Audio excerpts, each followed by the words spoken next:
When they got home, Miss Lucy was very excited. The tree was in place, and Miss Lucy put the same old angel on the top of the tree they had used when she was a child. By 9 o'clock, there the tree stood, covered with gorgeous bright balls and silver icicles, and strung with lights with candy canes on the lower branches for the baby. Miss Lucy was so tired. She was no sooner in bed than asleep, and she slept so soundly that Mitzi had to wake her up in the morning. "The young gentleman is here," Mitzi explained. Miss Lucy got downstairs in a hurry.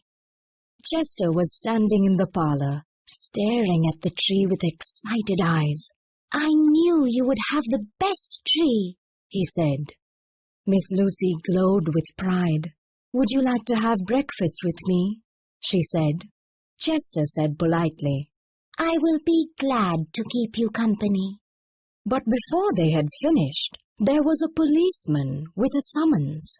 Miss Lucy had to appear in the police court at 10 o'clock. "Have you been arrested?" Chester asked, with eager interest. "Yes," said Miss Lucy.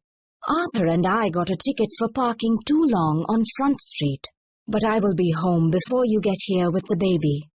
Miss Lucy dropped off Chester at his home and headed to the court. The court was crowded. They had to wait. The judge was scolding and fining everyone. "Miss Lucy Quinn," said the judge, "parking on Front Street for 45 minutes. You are the last person I expected to see in this court, Miss Lucy." "Yes, Your Honor. I will pay my fine."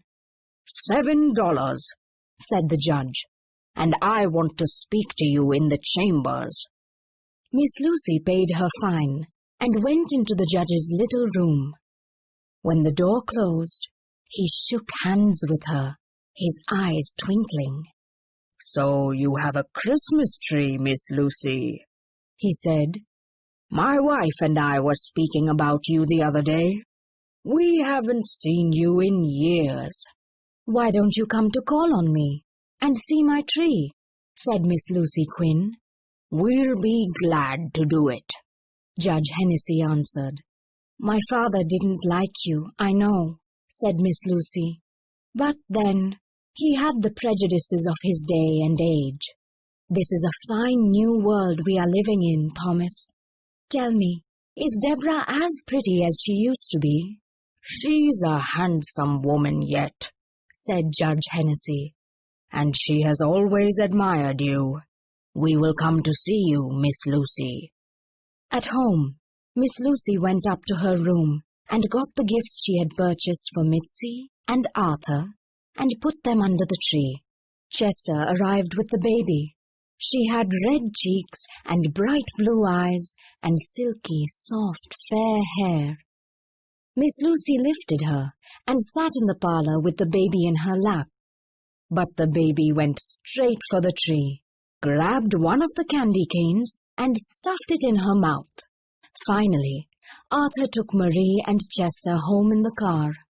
Miss Lucy toiled upstairs to her nap. When she came downstairs again, she saw the evening paper lying near the fireplace. She opened the paper, and there on the first page was a picture of Miss Lucy and Judge Hennessy. "Society leader at traffic court," it read. The article told a great deal about her family, about her position as the titular head of the local society, and went on about how simple everything would be if people stepped up and paid their fines instead of using their influence. Just then, there was a call from Mr. Henderson, the family lawyer. He said that Miss Lucy should have called him. She didn't have to appear in court. "It was no trouble at all," said Miss Lucy. She asked after Mr. Henderson and his wife's health.